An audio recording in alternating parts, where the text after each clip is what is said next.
Self-care techniques for social workers. Achieving an ethical harmony between work and well-being. Haley Dalfin. To cite this article, Haley Dalfin, 2019, Self-care techniques for social workers.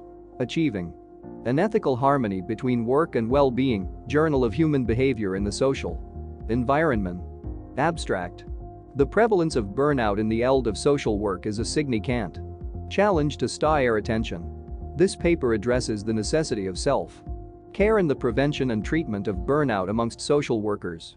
Self-care is important for social workers who wish to maintain healthy, balanced lives. It is also argued that social workers who do not practice self-care are not able to provide the best possible services to their clients. For these reasons, self-care is necessary both from an ethical and personal standpoint. Species steps for developing an individualized self-care plan are presented. This begins with the creation of a self-inventory utilizes the Holmes real-life stress inventory. This is followed by a sample of self-care techniques that social workers can use. The techniques are not meant to be an exhaustive list of all self-care practices but rather a sample of practices from various areas of social workers' lives to demonstrate the expansive and diverse nature of self-care. Introduction. Burnout is a complex phenomenon that occurs when one experiences significant emotional exhaustion and a loss of sense of purpose in response to the stressors of his or her job. The United States federal government admits burnout as a major problem in the retention rates of staff in treatment organizations and state behavioral health systems. Experiencing burnout makes social workers more likely to make major life changes, such as taking time away from work or switching jobs. Burnout presents challenges to social workers' ability to function in their careers or should be preventatively addressed through a personalized self-care plan. Necessity of self-care. Self-care should not be overlooked by social workers because there is a clear correlation between self-care and burnout. There are many avenues social workers can take to ensure that they are emotionally healthy enough to appropriately respond to the demands of their careers. A self-care plan is a collection of practices that social workers can draw from when they are experiencing stress in or outside of the workplace. Successful self-care reaches into all aspects of the social worker's life: emotional, psychological, physical, spiritual. Developing a personalized self-care plan is best because the social workers know better than anyone emotional and relational.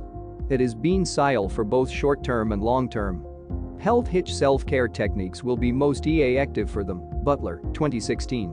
Some people prioritize spiritual needs, while others may prioritize physical needs.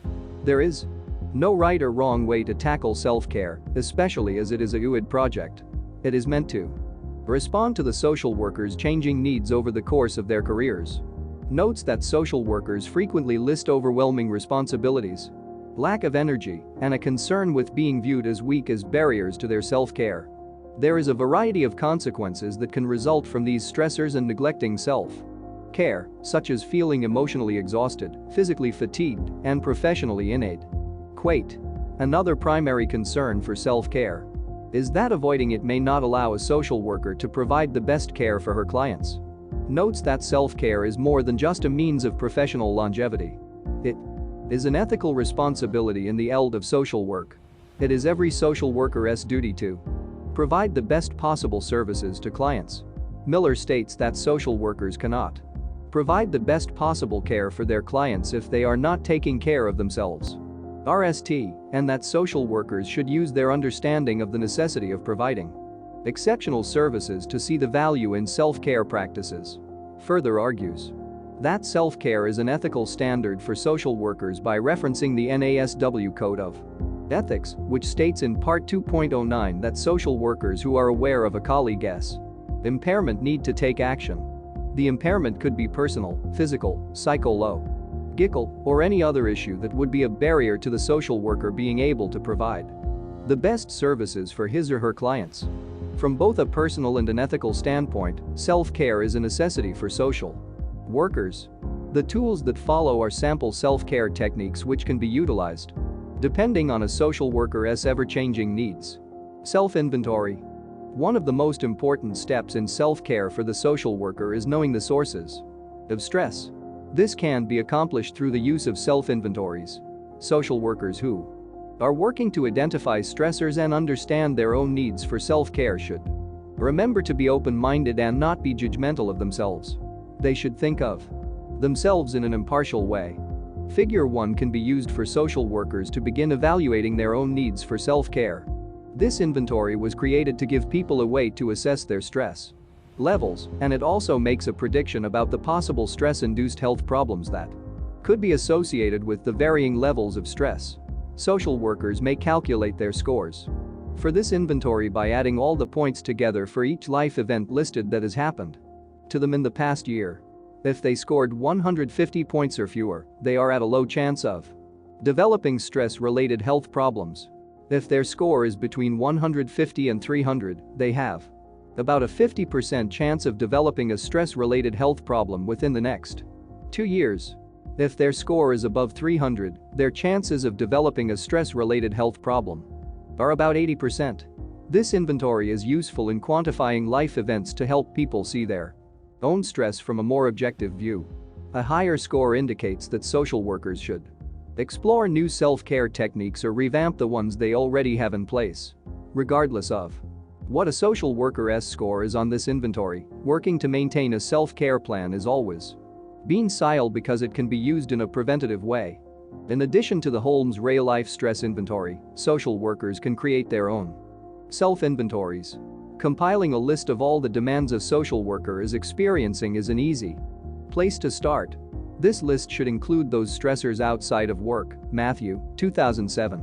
What takes up the most time and energy? This self-inventory may include work, family, spiritual needs, health, financial well-being, and any other category the social worker sees fit. More specifically, the social worker should aim to identify everything that makes these demands stressful. For example, rather than only stating work, maybe the social worker feels that she has too many clients or that she does not fully understand the mission of her company.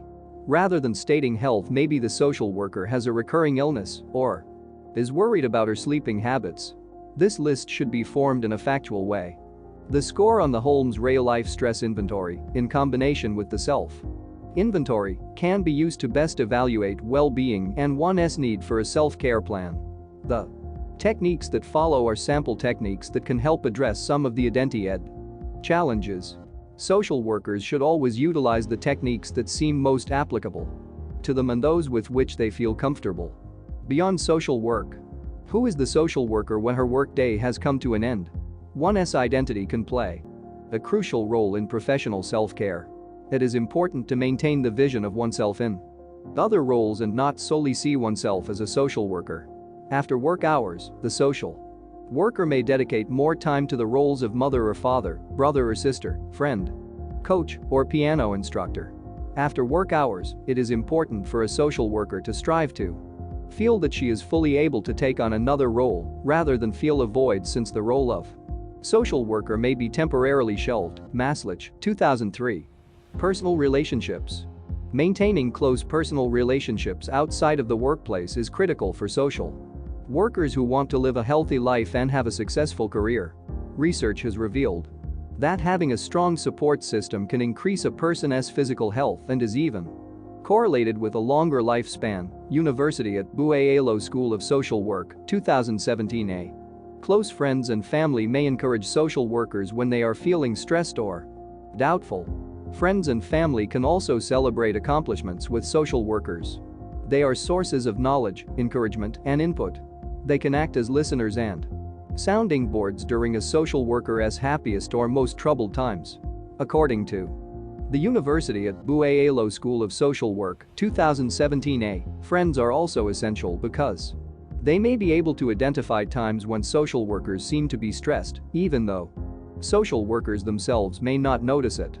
The following are ways that social workers can maintain their personal relationships outside of their work roles. I make an EA or to communicate with friends. This could be in person, over the phone, or through emails or greeting cards. I be honest in the communication with others. Everyone should say what they are really thinking and feeling, and not try to cover up their emotions. Social workers should ask questions when they have them. Social workers can ND ways to show friends that they appreciate the relationship they have with them. Social workers can make themselves available to their friends when they need support. All the support in these relationships should not be constantly owing in one direction. I understand the limits of relationships and set appropriate boundaries. Engage in relationships where friends also respect boundaries. Saying no. It is empowering to social workers to be able to decline taking on too many clients, too many hours in the OC, or other challenges that would not allow them adequate time to take care of themselves. These demands can cause there to be a blur between their work and personal lives. The following are ways that social workers' professional lives can become entangled with their personal lives. Maslich, 2003. 1. Continuing to think about the challenges that arose during the workday once no longer at work. 2. Working overtime. 3. Being on call. 4. Taking work home with to complete during times that could be used to pursue personal matters. The simple solution to drawing the boundary between professional and personal lives is to say no to these matters. It does not mean that a social worker can never engage in these things. But she should not always feel obligated to do so. Maslich, 2003. If social workers ND that they have trouble saying no, loved ones can help hold them accountable. Social workers need to be honest with themselves and open to others who are being honest with them. Social workers who are able to say no are making the responsible decision to take care of themselves. Ultimately, saying no to some potential commitments and actively deciding not to overwork themselves will allow them to perform better on the responsibilities that they are already carrying. Mindfulness. A randomized study of those in the helping professions found mindfulness-based stress reduction, MBSR, to be a useful self-care tool. Shapiro, Aston, Bishop and Cordova, 2005. The researchers found that the MBSR group's mean reported perceived stress score was reduced by 27% after treatment, compared to only 7% in the control group. Similarly, the MBSR group reported a mean increase of 22% in self-compassion, compared to only 3% in the control group. Although this study contained only 18 participants, it does point to the therapeutic nature of mindfulness. Mindfulness does not include judgments about what is going on in the present, only awareness. Jane and Singh, 2016. Mindfulness can be broken down into 4 key components. According to Luberto et al., 2013, these include 1. Observing one's environment. 2. Describing one's environment. 3. Actively being aware of one's surroundings. 4. Taking in information from one's environment without making judgments. Social workers can develop these mindfulness skills in order to fully experience the present without allowing emotions to take over. These skills develop over time. The more one practices mindfulness exercises and attempts to use these skills, the stronger they will become. Mindfulness exercises. The following exercises can be adapted for use in die-errant environments.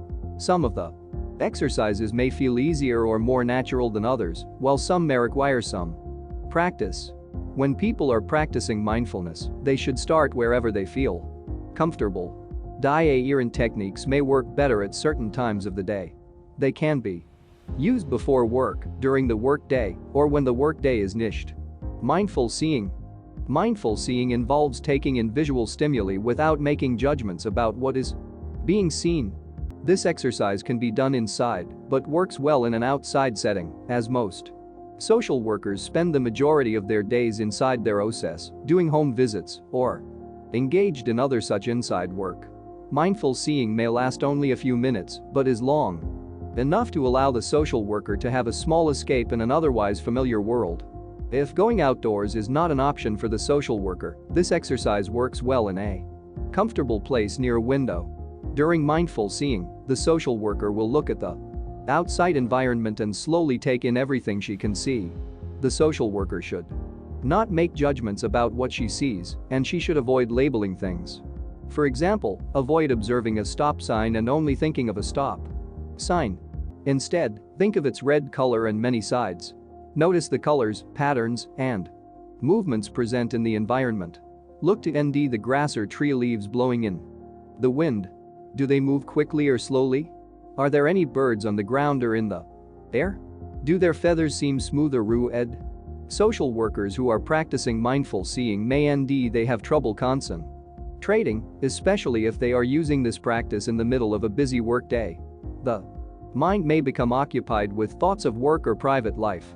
Each time this happens, the social worker simply needs to bring herself back to the mindful seeing by focusing her attention on a color or shape that can be found in the environment.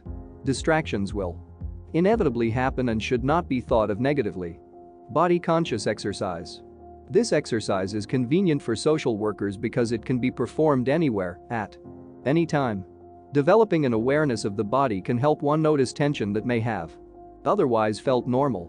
While performing this exercise, the social workers should avoid attaching any emotional meaning to the tension that is felt in their bodies. Instead, they should simply be aware that they can feel it. Lasansky, 2016. To begin this exercise, a social worker can shift all her attention to noticing where she feels tension the most in her body.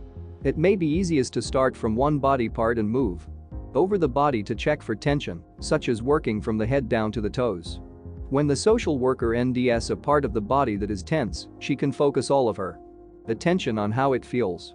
Next, she should direct all her attention to releasing the tension. There will be a noticeable adherence in feeling between the tensed and relaxed body. This exercise, when performed over the course of the day or for days or weeks, may present a pattern. Some parts of the body may have tension more regularly than other parts of the body. Specifically checking these parts of the body for tension throughout the day can be an abbreviated way to perform this exercise. Safe place guided imagery. Identifying an environment that is familiar and calming can be useful when a social worker needs a period of time to relax. The goal of this exercise is to create a mental retreat by which the social worker can take a temporary break from the stressors surrounding her. Eshelman and McKay, 1995. Social workers should use whatever space comes to mind when they think of a place they feel secure and at peace. It might be outside under a willow tree, or it might be inside a cozy family room next to the place. There is no wrong place to choose. To visit this safe place, the social worker may either lie down or sit comfortably and follow the guided imagery script that follows, which was adapted from Eshelman and the social worker may record herself reading the script. Alternatively, a friend or colleague could read it. Guided imagery script. Close your eyes and travel to your safe place. Imagine yourself walking into your safe environment. Imagine that you are able to unload all of your concerns and be peacefully in your safe space. Imagine that the temperature is just as warm or cool as you would like it to be. Notice the views around you. What can you see near you? What can you see in the distance? Notice the noises around you. What can you hear? Take a deep breath in. What does it smell like in your safe place? Look around you for a spot that looks comfortable and secure. Walk to this spot and make yourself cozy. You are now in your special place. What does the ground feel like beneath you? What can you see around you? How does it feel to be in this special place? You are entirely safe in your space. Memorize this place. Memorize the smells, sights, and sounds that you experience in this environment. When you are ready, walk towards the exit of your environment, either down the path by which you entered or a adherent exit. Take one last look at this environment and remind yourself that you can travel here anytime you want. It is your safe place. When you are ready, you may open your eyes. Physical care. According to the Recovery Centers of America, 2016, physical care is just as important as emotional and psychological care in the field of social work. Physical care encompasses sleeping, eating, and activity level. A combination of these techniques will best allow the social worker to live a physically healthy life. Activity. Physical activity provides a wide variety of health benefits, and even simply walking is documented to improve a person's mood. It also helps strengthen bones and muscles, increase coordination, and maintain a healthy weight. Mayo Clinic, 2017. There are simple ways social workers can increase their activity levels throughout the day.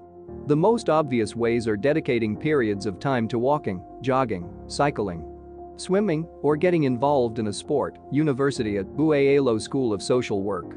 Social workers are often pressed for time. The following are ways to increase one's physical activity throughout the day.